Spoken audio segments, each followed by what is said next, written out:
Bom, pessoal, a gente está iniciando o bloco 3 do nosso tema 1. O bloco 3 se chama Interpretação da Lei Processual Penal e Sistemas Processuais Penais. A gente vai falar das duas coisas nesse bloco 3, ok?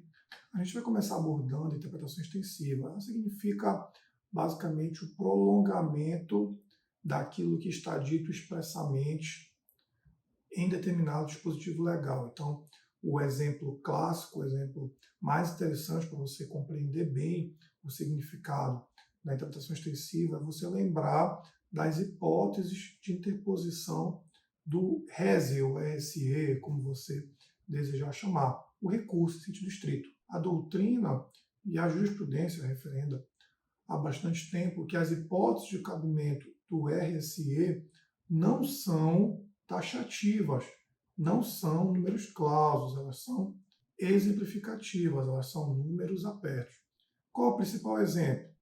Cabe recurso ante distrito contra a decisão que rejeita a denúncia ou a queixa. Então, você pode, nesse caso, interpor o recurso ante distrito. Mas imagine que você está atuando como promotor de justiça, você resolve fazer um aditamento à denúncia. Você vai aditar a ação penal.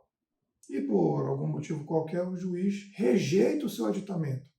Você deseja, por exemplo, modificar a capitulação jurídica sem que isso provoque qualquer consequência a nível competencial ou para fins de concessão de benefícios penais à pessoa imputada. Não há reflexo algum, simplesmente você deseja modificar a capitulação jurídica. E o juiz, então, vai invocar o princípio iura nova curia, dizer que a capitulação jurídica é dada pelo juízo e, portanto, ele rejeita o seu aditamento.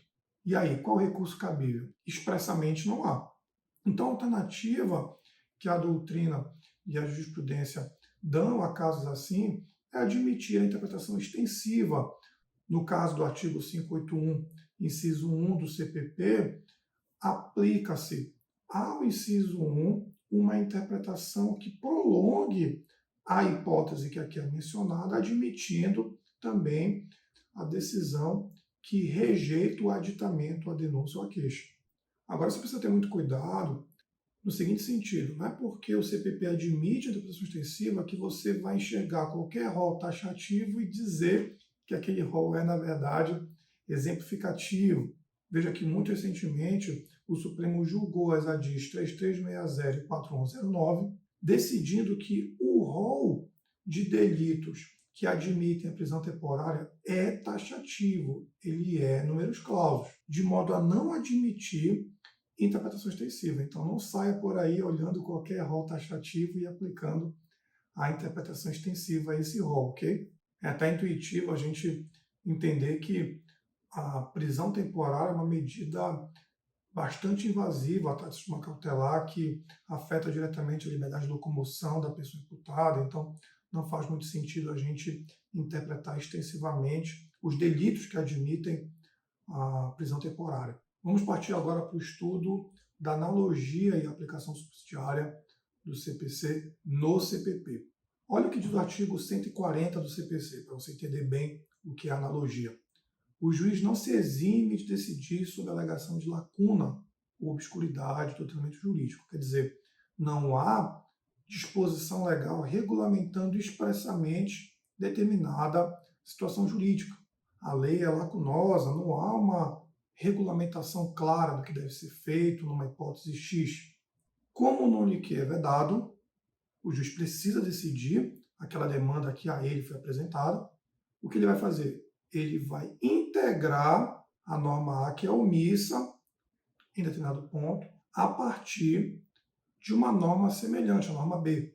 Então, a analogia é isso, há uma obscuridade no ordenamento jurídico, há uma lacuna, e então, como o non liquer é vedado, o magistrado vai precisar integrar aquela norma incompleta, vamos dizer assim.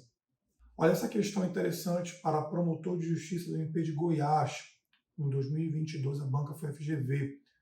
Segundo a orientação do STJ, o poder geral de cautela, letra A, pode ser aplicado ao processo penal, havendo restrição ali no que diz respeito às cautelas pessoais, que de alguma forma restringam o direito de ir e vir da pessoa. Alternativa C, pode ser aplicado ao processo penal, não havendo restrição a ele, pois há incidência da teoria dos poderes implícitos, capacitando o juiz criminal a atuar de forma livre. E aí, pessoal, há ou não restrição à aplicação do poder geral de cautela no processo penal?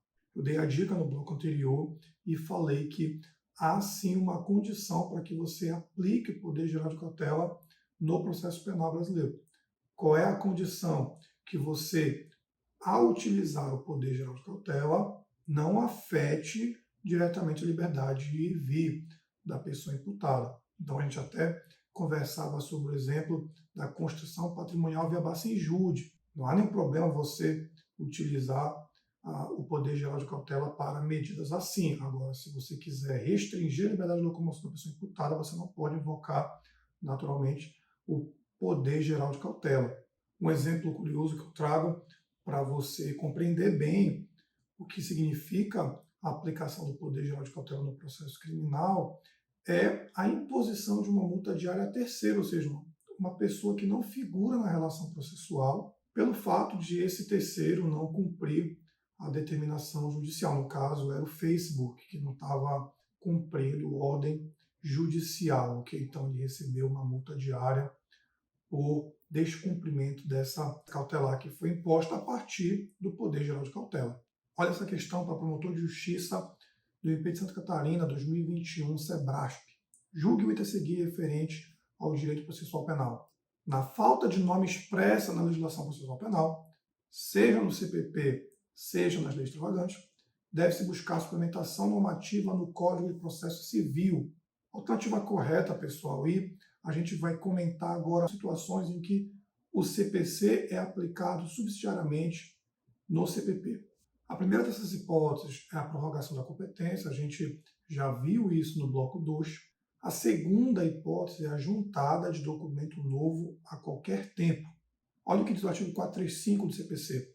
É lícito às partes, em qualquer tempo, juntar aos autos documentos novos, quando destinados a fazer prova de fatos ocorridos depois dos articulados, ou para contrapô-los aos que foram produzidos nos autos. Veja que o artigo 231 do CPP possui um escopo menor. Salvo os casos expressos em lei, as partes poderão apresentar documentos em qualquer fase do processo. O que decidiu o STJ apreciar um caso sobre essa temática? O magistrado não pode indeferir a juntada de documentos novos, sem a demonstração de que essa juntada é tumultuária ou ela tem propósitos manifestamente contraditórios. Sobretudo quando essa juntada é motivada por uma situação processual superveniente. Então veja, o STJ admite a juntada a qualquer tempo de documentos novos e reconhece a aplicação, por analogia, do artigo 435 do CPC. O exemplo 3, ele seria um exemplo de aplicação subsidiária do CPC e do CPP, mas o STJ decidiu que não é possível a aplicação de multa por litigância de má-fé. Então tentou-se aplicar subsidiariamente disposição do CPC no CPP relativamente à multa por litigância de má-fé, mas o STJ vedou essa possibilidade. Como cai questão sobre isso, eu decidi colocar como uma hipótese ilustrativa do que a gente está conversando, para que você saiba que ela é vedada. O exemplo 4 cuida dos IRDRs. Quer dizer, cabe IRDR em matéria penal? Olha essa questão para juiz de direito de São Paulo, questão 2021 da Banca Vunesp. Constata-se a aplicação, por analogia, das normas de processo civil ao CPP, não só de forma subsidiária, mas também de forma expressa. Como exemplo de aplicação da forma expressa, afirma-se como correta, letra B, a instauração dos